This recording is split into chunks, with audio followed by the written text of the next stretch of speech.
Hello everyone, this is Stefan and I'm going to talk about a very interesting topic today.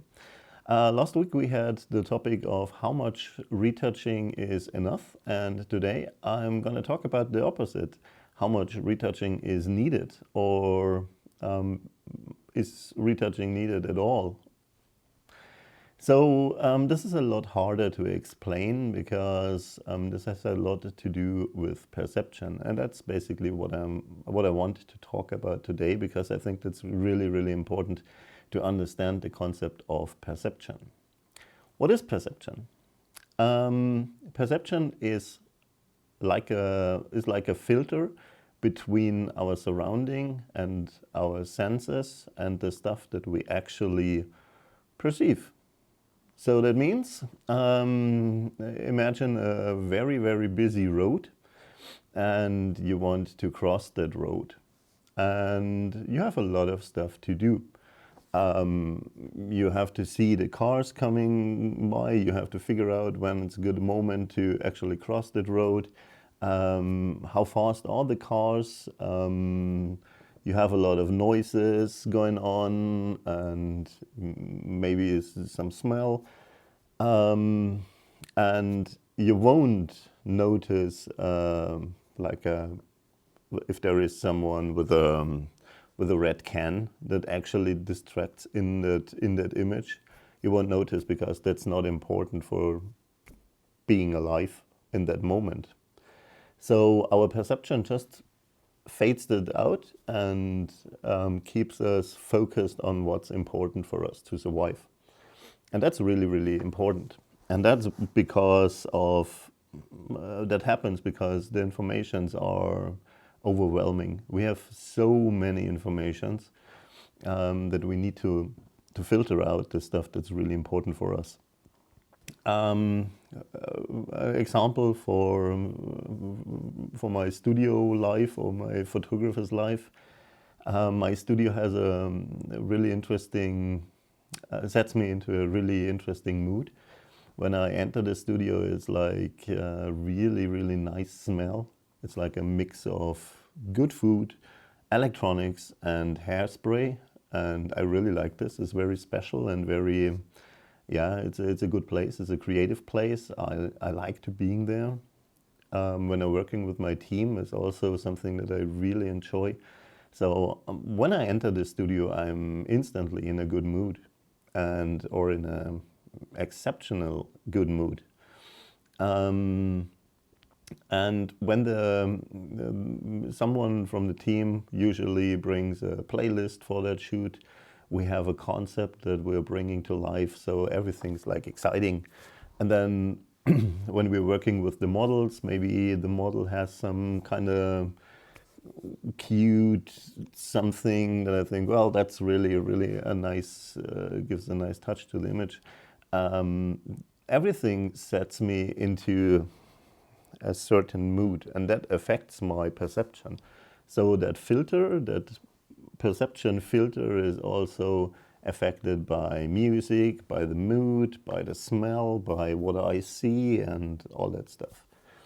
And then when I get back home, maybe next day, next week, something like that, and I review that images, I'm sitting here on my desk, watching in my screen, bored to hell because it's quiet here. It's like, it smells always the same usually.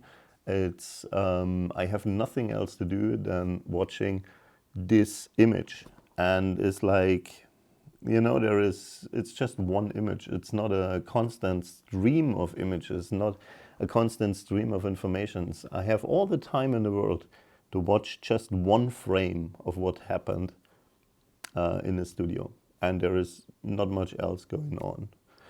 So I have a really interesting example for you to understand that concept and to understand what I'm trying to say. As I said, it's not easy to explain.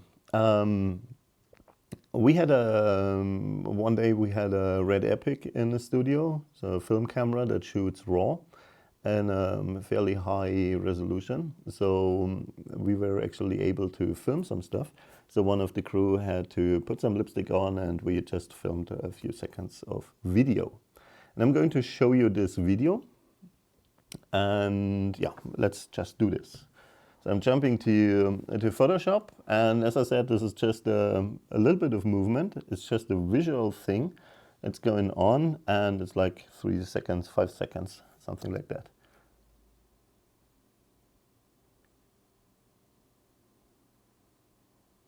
So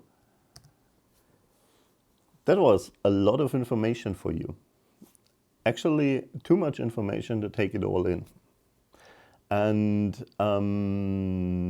we can watch it again, and you will see probably some stuff. You will see a lot of flyaways. You will probably see a little bit of lipstick problem, and here's a really obvious wrinkle here, or it's a pimple. Let's jump in again. The white balance is a little bit off. So we grabbed this image, and we put it in the raw converter, and we actually retouched that image. And that's very interesting, actually, because this is the retouched version.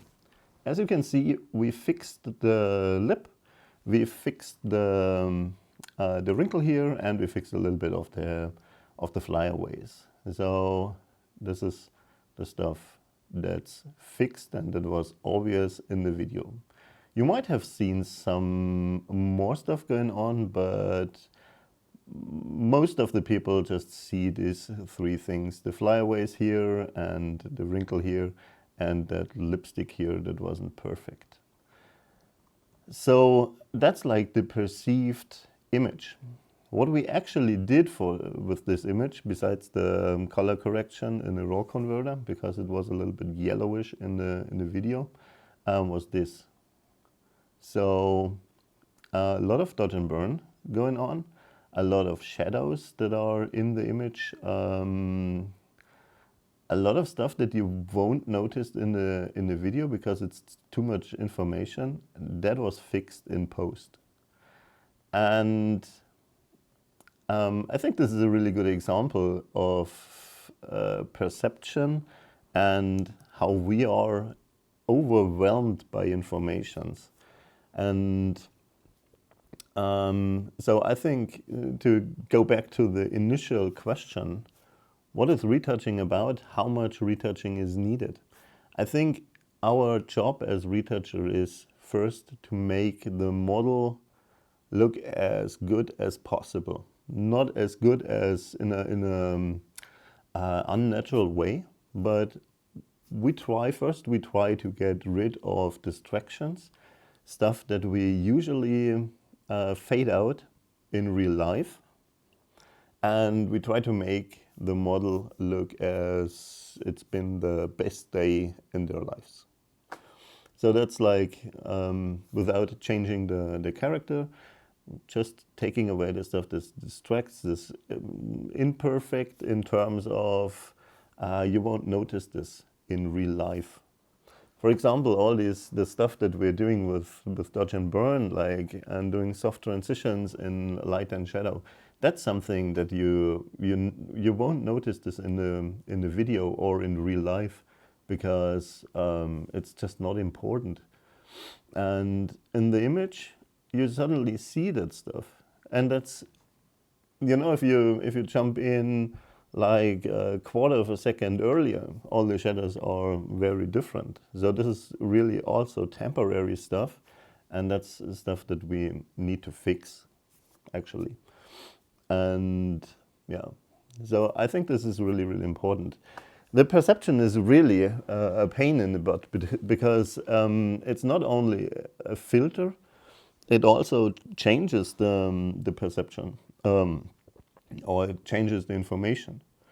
So at first it sorts out stuff that's not important, and we can actually teach our perception to sort out stuff that's important, so we can train it. That's like practice for example, the dodge and burn stuff, is really hard to see because it's actually an information that we are able to take in, but it's hard to train our filter that we need to see this now. On the other hand, it changes information. For example, in terms of color schemes or color harmonies. If something is, if we have a strong contrast between colors, what our perception does, it increases this range or this contrast, so we can see it better. That's also very interesting. And sometimes it even adds information to the image. For example, you all know this optical illusions, where you see shadows and there are no shadows. That's like added stuff that helps us to see the shapes. And so the perception is really, really painful actually. So we need to train our perception to give us the most objective view of things. And that's what we do in the Retouching Toolkit with the eye help layers actually. So we take out informations so you can focus on one thing, you can focus on saturation, you can focus on luminosity, you can focus on hues, you can do all this stuff and just sort out the information that's actually too much for us. But still, it needs a lot of practice to train our filter, and that's really important to keep practicing and to be aware of the fact that the numbers that you see in Photoshop, this is like the real numbers, but these numbers are probably not what you see in the image, because your perception thinks it might be better if I make this more orange, even if it's yellow. That happens. So keep practicing. We are going to make this over the next month. I think we will keep this learning episodes, and we are just throwing in things that we think are really special and really helpful to understand what's going on when doing retouching, besides the simple fact that you need to know the tools. We will explain the tools as well, but I think a good retoucher, I think you can learn the tools within a few days, but I think to actually master retouching, it takes a while, because you need to train, you need to practice, you need to be aware of anatomy, you need to be aware of what the perception does, what's working and what's not working. You need to train your style, and that's all topics that we want to put in these classes.